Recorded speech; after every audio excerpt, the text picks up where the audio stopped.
All right, here's another Newton's second law example. So here in the diagram, we have a sign that weighs 100 newtons, and it's hanging from 3 light cords at the angles shown. We want to find the tension force in each of the 3 cords. All right, so notice that nothing is moving here, so we are in static equilibrium. Static equilibrium, of course, means that the sum of the forces must be 0. Now, those of you that are engineering majors, you will take a whole course in statics, and so you will be solving these kinds of problems. So this will be useful for you as well. All right, so we're going to look at this carefully.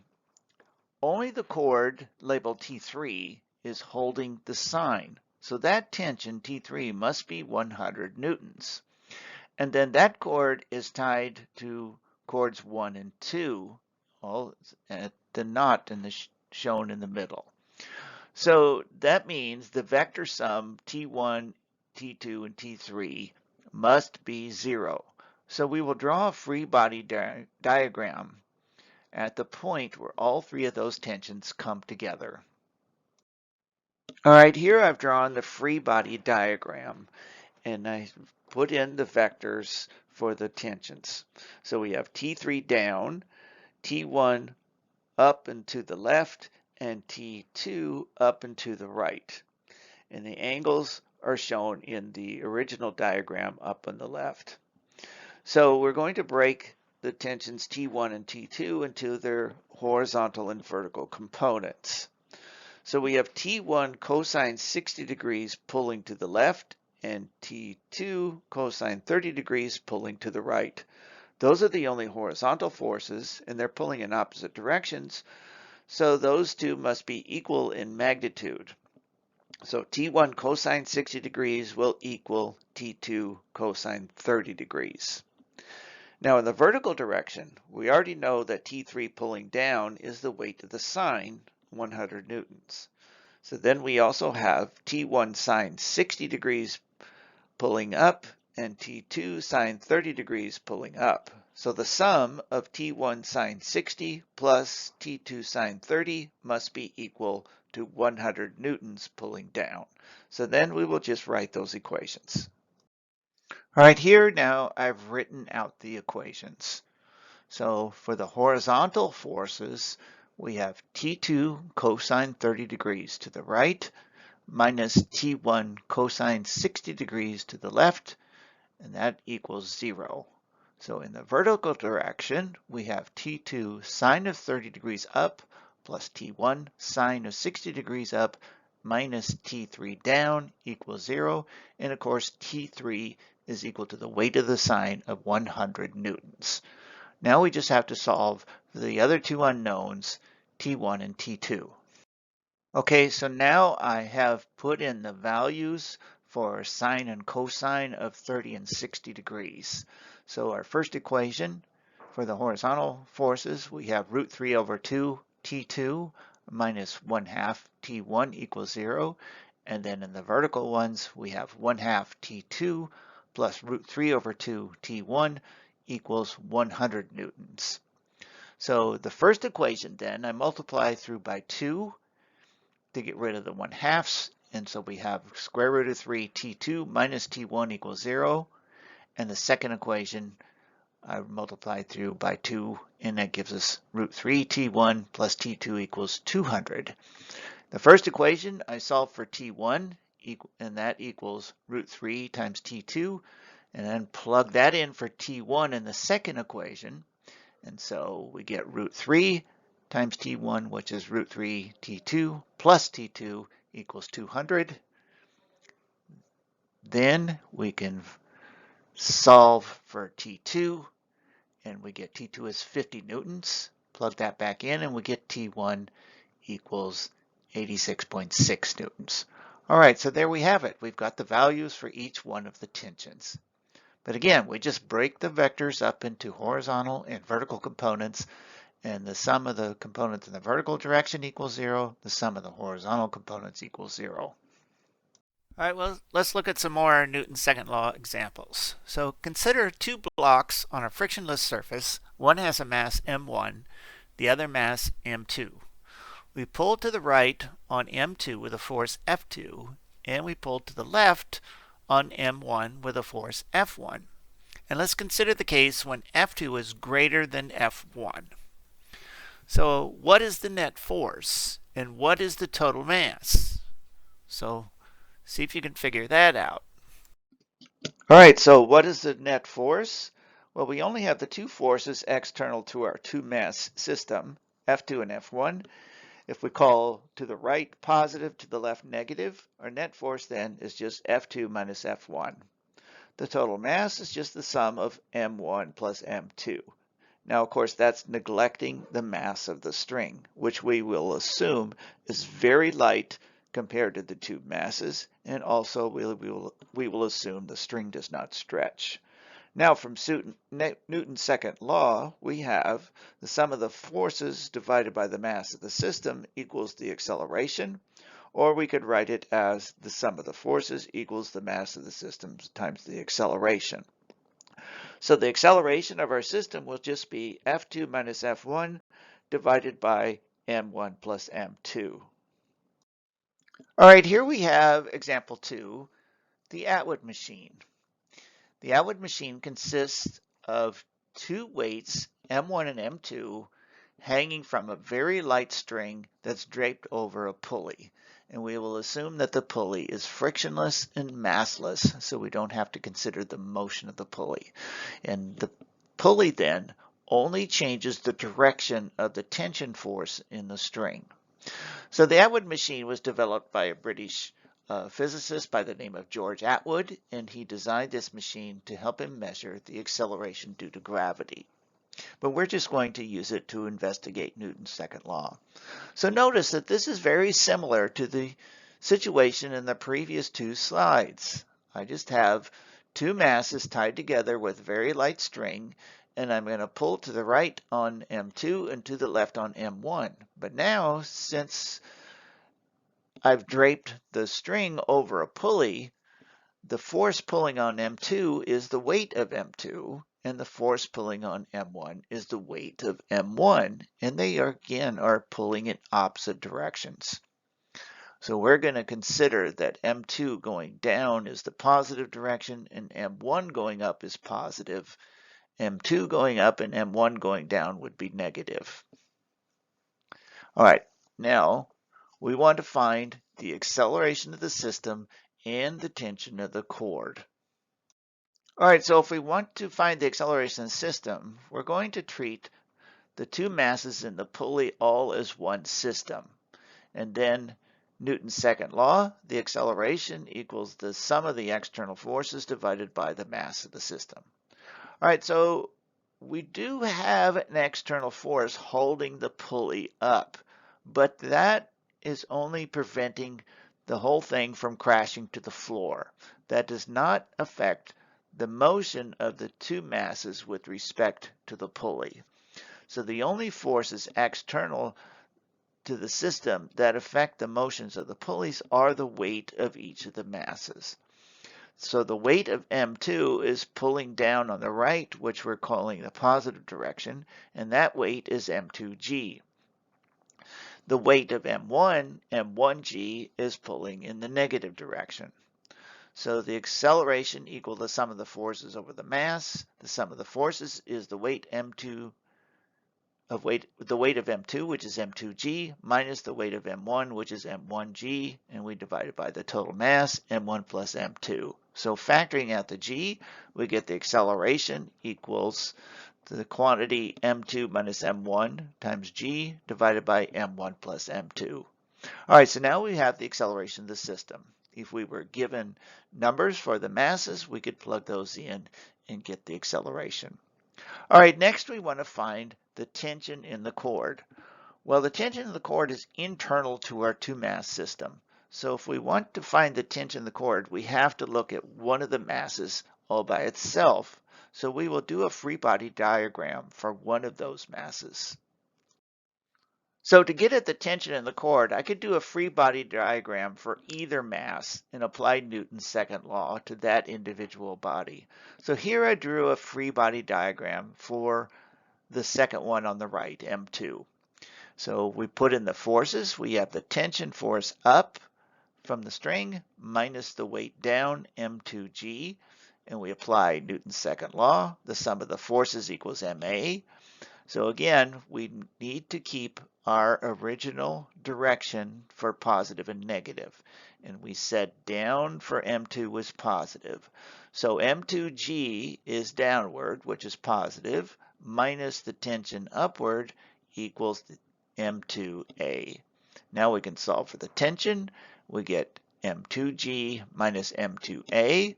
Or factoring out the mass, we get the tension equals m2 times the quantity of g minus a. Now we already found the acceleration in the previous slide, so now if we had numbers for the masses, we could get the tension in the chord. So that solves the problem. But I'm going to show what would happen if we were to do a free body diagram for M1. Now, it's not necessary to do that because we already have the answer to the problem. But let's look at it just to see how that works. All right, here I've drawn a free body diagram for M1, the block on the left. And so we have the tension upward minus the weight M1G downward. And remember, for M1, upward is the positive direction. So the tension is in the positive direction, the weight in the negative direction. So applying Newton's second law, sum of the forces equals ma. We have the tension minus M1G equals M1A. Solve for the tension, we get T equals M1G plus M1A. Factoring out the M1, we get T equals M1 times the quantity G plus A. All right, so either one of these would have given us the tension. We could have done the free body diagram for M2 or the free body diagram for M1. We don't have to do both, but I just did both so you could see what they both looked like. Okay, and again, if we had numbers for the masses, we would get a number for the acceleration and a number for the tension. All right, so we're done with this problem. We're going to go ahead and look at one more Newton's second law problem. Okay, we're going to do one more Newton's second law example here. Here we have two blocks are in contact on a frictionless table. A horizontal force F is applied to the smaller block on the left. Part A, if M1 is 1.3 kilograms, M2 2.5 kilograms, and the force is 3.4 newtons, find the magnitude of the force between the two blocks. Now, part B, show that if a force of the same magnitude is applied to the larger block but in the opposite direction, the magnitude of the force between the blocks is only 1.2 newtons, which is not the same value that you find in part A. Then explain the difference. So think about this problem a little bit first before you try to solve it yourself. Pause the video and try to solve this problem yourself. All right, so let's look at the solution. Here I've drawn a free body diagram for the block M2. And now the only force pushing on M2 is M1 pushes on it. So the force between the blocks is the force that accelerates block 2. And so I've labeled that F21, the force on 2 from 1. Now, notice that the force F only pushes on F1, but it accelerates both blocks. So F21 is the block M1 pushing on M2. Okay, so that's what we're looking for here. So that's the only force acting on M2, and so we apply Newton's second law, F equals ma. So we have the force on 2 from 1 equals the mass of 2 times the acceleration. All right, so now to get a number for this force, we need to know what the acceleration is. So we'll do that next. Okay, so now if we want to find the acceleration, we treat the two blocks M1 and M2 as one system, and then the force F is the external force acting on the system. And so F pushes M1 and M2 together, so we just write F equals ma. we got F equals the sum of m1 and m2 times the acceleration, and the acceleration equals F divided by the mass m1 plus m2. All right, so remember the previous slide, we found that the force onto from 1 equaled m2a. Now, why isn't that force the same as the force F? Well, because the force F is accelerating 2 blocks. The force between the blocks that accelerates the second block only pushes on M2. All right, so that force is neglecting the inertia contributed by the first block.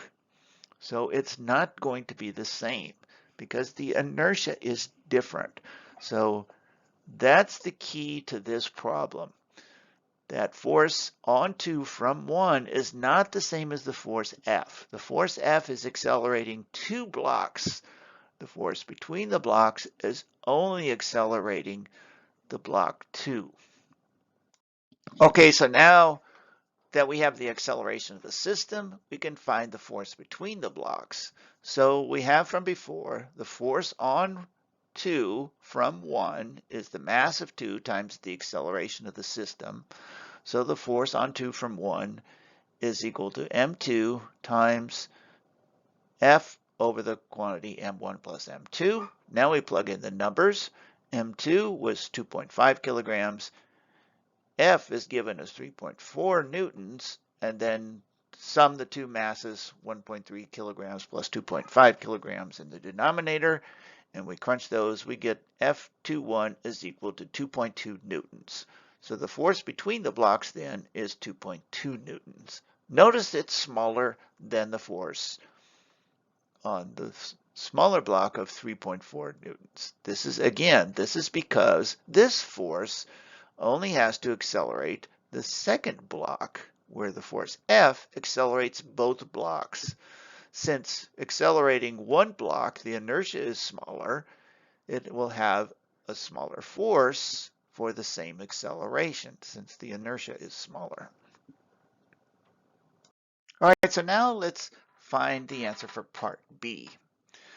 Okay, so in this situation now, we're reversing the force F. We're going to push on the larger block on the right, and we're going to push to the left with the same force F. So since we're pushing with the same force, so we still have the same total mass, the acceleration of the two blocks will still be the same. But now we want to look at the force between the blocks. So the force between the blocks is the only force that accelerates the smaller block M1. So below there I have the free body diagram for M1. The only force acting on it is the force on 1 from 2. And so apply Newton's second law. The force on 1 from 2 equals the mass 1 times the acceleration. We plug in the acceleration, and then we get the force on 1 from 2 is the M1, 1.3 kilograms. The force is 3.4 newtons divided by the total mass, 1.3 plus 2.5, and we crunch those numbers. We get the force on 1 from 2 is 1.2 newtons. And again, this is smaller than the one we found before. So what is the difference? Okay, so why are they different? Well, in the first case, the force on 2 from 1 was the only force that accelerated block 2. And in the second case, the force on 1 from 2 was the only force that accelerated block 1. Since the accelerations were the same in each case, but M1 was less than M2, then the force on the second one is smaller. Remember that inertia is associated with mass. The smaller the mass, the smaller the inertia, and the smaller the force needed to give a particular acceleration. And since M1 is smaller than M2, it requires a smaller force to give the same acceleration. All right, so that's the end of this video.